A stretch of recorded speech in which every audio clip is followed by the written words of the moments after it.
बीड जिल्हा हा ऊसतोड कामगाराचा जिल्हा म्हणून गणला जातो.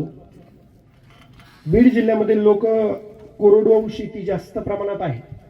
तसाच बीड जिल्ह्यातील पाटोदा तालुक्यातील सावरगाव घाट हे माझं जन्मगाव, ज्या ठिकाणचे 70-80% लोक ऊसतोडणीसाठी जातात. 3 एकर 4 एकर 5 एकर 10 एकर पर्यंत जमीन, परंतु सगळी कोरडवाहू. तशीच माझ्या पण घरची परिस्थिती सेम.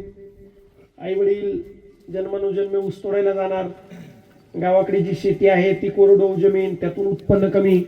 सुरुवातीला जिल्हा परिषद प्राथमिक शाळा जी आमच्या खाडेवस्तीवरती होती तिथेच माझं जिल्हा परिषदला 1ली ते 4थी शिक्षण झालं.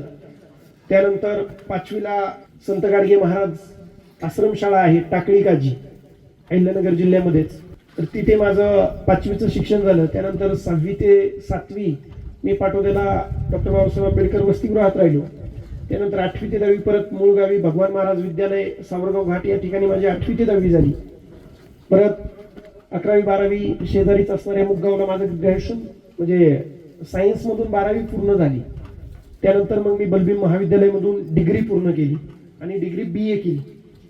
हे सगळं थोडक्यात सांगायचं म्हणजे तुम्हाला माहिती आहे बऱ्यापैकी, पण तरी का सांगितलं की बऱ्याच वेळा आपल्या डोक्यामध्ये, किंवा आता तुम्ही सगळे ग्रामीण भागातलेच आहेत म्हणून ठीक आहे, पण शहरातल्या मुलांच्या डोक्यामध्ये किंवा आपल्याही डोक्यामध्ये न्यूनगंड असतो.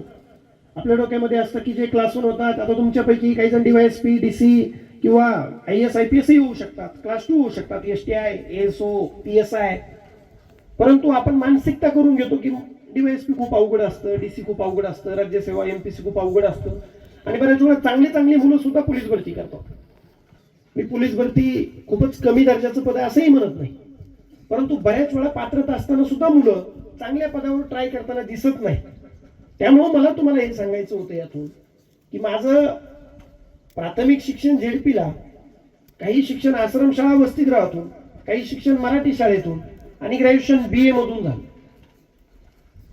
त्यामुळे मी नेहमी सांगतो की तुमच्या समोर जो उभा आहे तो ना कोणा मोठ्याचा पोरगा आहे, ना पैशावाल्याचा पोरगा आहे, ना श्रीमंताचा पोरगा आहे, ना खूप चांगल्या शाळा कॉलेजमध्ये शिकलेला आहे, ना खूप इंग्लिश फाडफाड बोलणार आहे, ना खूप स्कॉलर मुलगा आहे, ना काही राज्य लेवलच्या काही स्कॉलरशिप एक्झाम मध्ये पहिला आलाय असा मुलगा नाही. तर तुमच्या समोर जो उभा आहे तो एक सर्वसामान्य कुटुंबातला ऊसतोड कामगाराचा आणि सर्वसामान्य मराठी शाळेत शिकलेला पोरगा आहे.